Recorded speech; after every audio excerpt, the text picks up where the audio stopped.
understand that the state is proceeding on the lesser included offense of assault, bodily injury, married cohabitation as a Class A misdemeanor?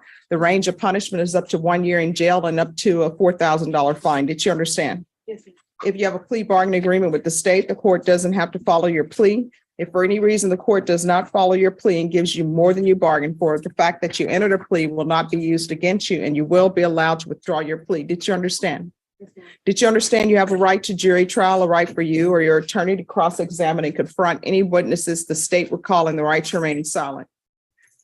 I did not understand that one. All right, you don't understand you have a No, I right to didn't. jury trial? I heard it, but I didn't hear it. All right, so do you need to speak to your attorney? No, can you please repeat the question? Do you understand you have a right to jury trial?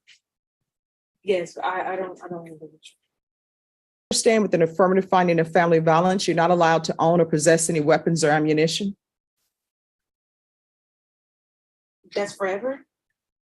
You're not allowed to own or possess any weapons or ammunition. Do you understand that? I mean, yeah, but I can never for protection have. You need to speak to your attorney about that. But with an Okay. affirmative finding of family violence, you're not allowed to own or possess any weapons or ammunition. Okay. Do you understand? Yes, ma'am. And with an affirmative finding of family violence, you're not allowed to be designated as primary custodial parent. Did you understand that? This is the first time I heard of that. All right, so I'll let you all step back. So So I'm what does that mean? I'll let you That speak I'm to not- your attorney about I'm that. not allowed to have children? Oh, you can have children, but if there's some sort of custody issues that arise, technically and legally, the court is not allowed to have you as primary custodial parent. Now, if in the best interest of the children, they determine that you will be the best placement, then they can do that.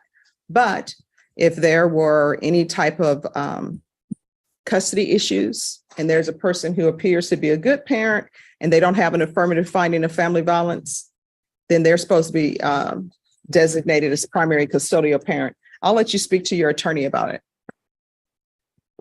So I'll have you all step back and you can talk to your attorney. And counsel, if you could talk to her also about the possession of weapons or ammunition. All right, thank you. We were on the plea. So did you understand with an affirmative finding of family violence, you're not allowed to own or possess any weapons or ammunition? Yes. Did you understand with an affirmative finding of family violence, you're not allowed to be designated as primary custodial parent? Yes. Did you understand that to be the entirety of the plea bargain agreement?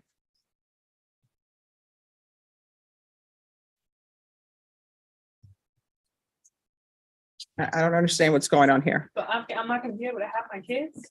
I'm not your attorney. So the only thing my job is to make you understand what the plea bargain agreement is. I've explained to you with regards to the meaning of an affirmative finding of family violence, and I always give people those instructions so they will know, because many times when people enter pleas on the criminal sides, they have an impact civilly and in other ways. So with all of these family violence cases, when there's an affirmative finding of family violence, there are certain collateral consequences. One of those is you can't have a weapon. You can't possess ammunition. That's how it is in Texas. I can't tell you how it is in other states. But you can't have weapons, you can't have ammunition, and you can't be designated as primary custodial parent. So legally, you can't be designated as primary custodial parent. Those are the consequences of entering a plea, and those are the consequences of having an affirmative finding of family violence. Now, if you would like to, counsel, we can bring this back for tomorrow. No, it's okay, fine.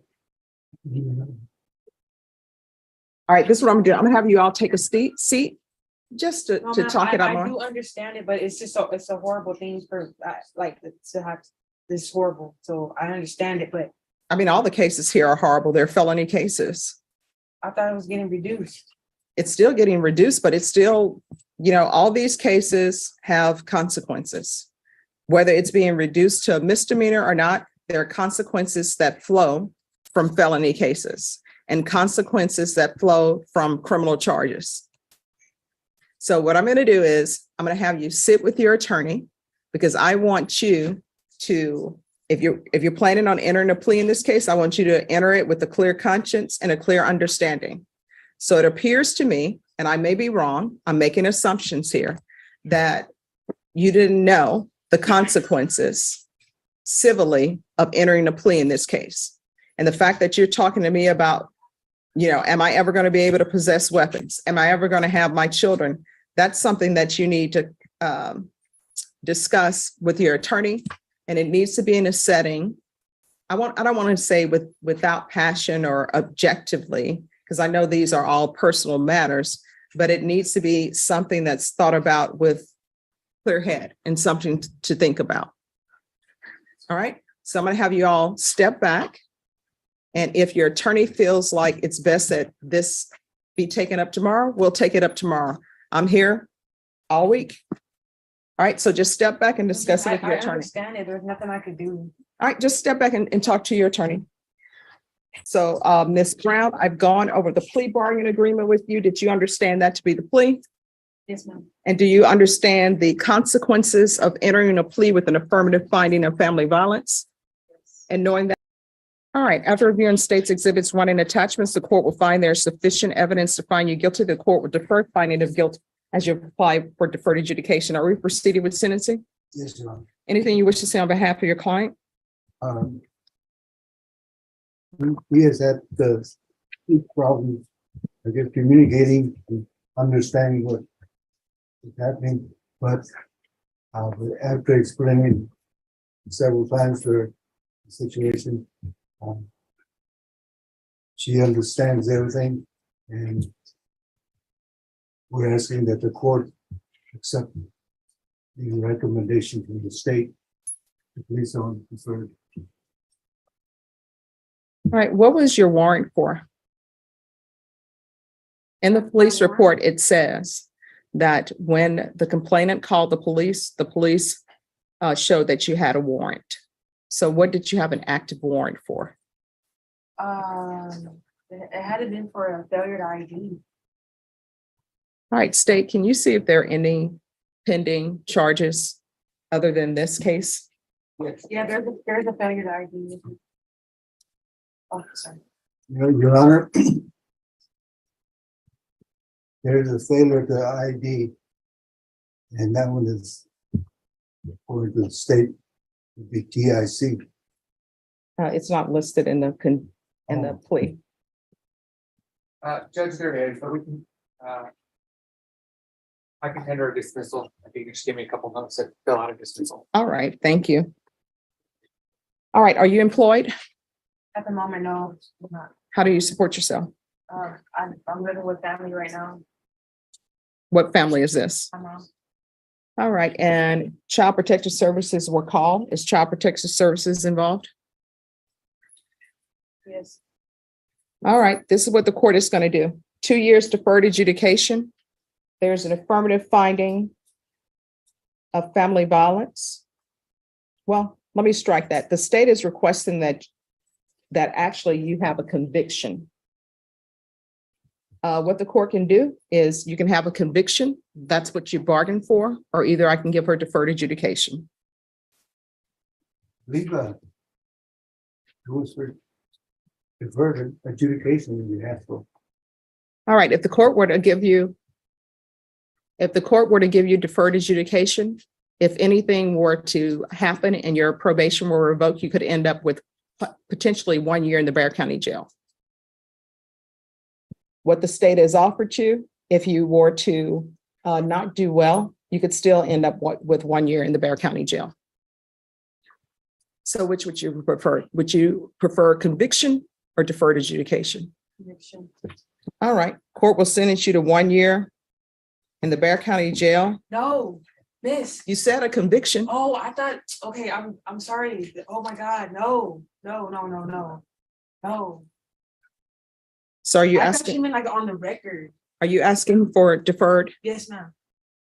All right, with the deferred adjudication, the court could sentence you to up to 1 year in the Bexar County Jail if you were unsuccessful. Do you understand? Yes. and up to a $4,000 fine. Do you understand? Yes, ma'am. And are you requesting that the court give you deferred adjudication? Yes. All right. Court will sentence you to 2 years deferred adjudication. There's an affirmative finding of family violence. There's to be no contact with Tagai Buzu. If there is some kind of child custody arrangements that need to be made, you'll need to make those through a third party. If you wish to have contact with him, he'll have to come in to court, and I'd have to hear some evidence with regards to that. There's to be 100 hours of community service. Are you the same Brittany Merrill Brown who was placed on deferred adjudication in 2023 CR 0042 for the offense of assault, bodily injury, married on February 6, 2023 for a term of 2 years? Is that you? Yes, ma'am. State.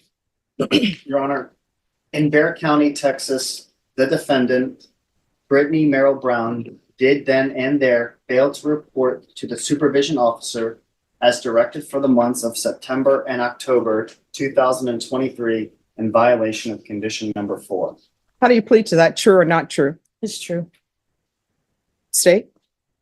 Your Honor, the state will waive and abandon the other conditions. Any objections? No objection. Did you understand by pleading true to violation of condition number 4, the court could find it true, grant the motion, find you guilty, sentence you up to 1 year in the Bear County jail and up to a $4,000 fine? I know now. Yes, ma'am. Knowing that, do you still wish to plead true to violation of condition number 4? No. Okay. So, What was I supposed? You want to still plead true to the violation of that you did not show up those 2 months. You're still saying it's true, correct? Yes, true.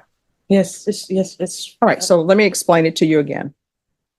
Number 1, I don't know if you've reached a proposed agreement with the state and the defense or not.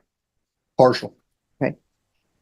Whatever agreement you've reached with the state, I don't have to follow it.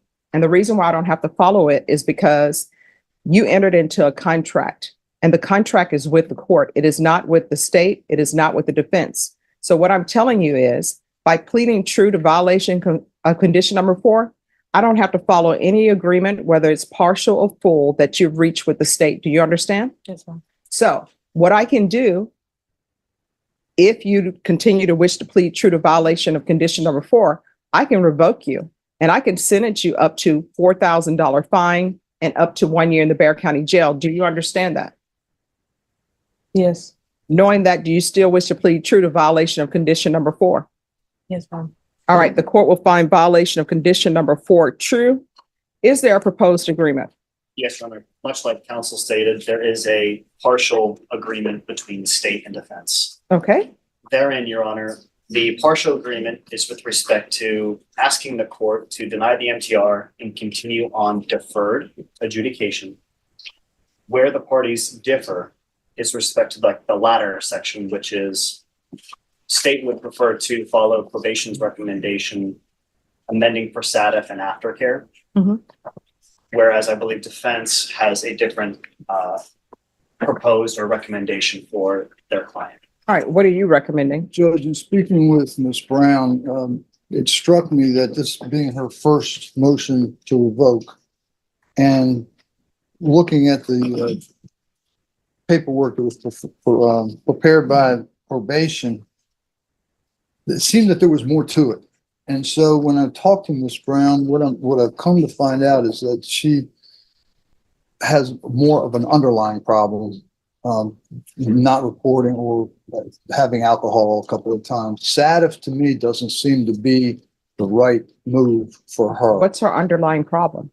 She's been diagnosed as bipolar with major depressive disorder and PTSD from things that happened to her as a child.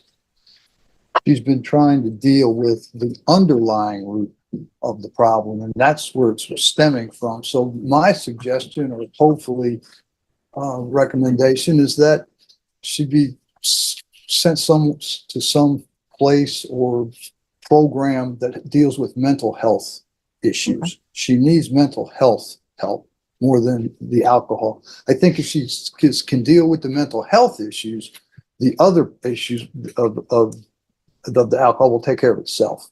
I don't think it's a SADF issue. I think it's a mental health issue. All right, she's supposed to be in CPS compliance, so is Child Protective Services not addressing the mental health issues? I don't know that, Judge. All right, can you raise your right hand? Your Honor, Do you solemnly swear or affirm the testimony you give will be the truth and nothing but the truth, so help you God? yes, Your You Honor. can lower your hand, state your name for the record. Brittany Brown. What did you wish to say? My fathers have custody of my children, so I'm not in CPS. So you're not doing anything with Child Protective Services? Not at the moment because they already gave them custody, but I would like to do more classes so I can still. No, see the them. question is, when you say they already gave him custody, do you have a Child Protective Services attorney? No, I don't. I mean, if you didn't have an attorney and they're terminating rights, then he doesn't have full custody. That's what I know about the civil side. So you probably have a service plan and you're just not doing your service plan. No, I don't. Your Honor, I don't have a service plan. I really don't. The judge granted custody to the fathers. Right. There had to have been some reason why the judge was granting custody. Unless she was. Unless she was just supposed to participate and they didn't file a legal case. I don't know the answer to whether or not they filed a legal case. I didn't have any idea about the CPS case. I don't have any information. All right, probation. Yes, sir. Counsel is saying there's an underlying mental health issue as well.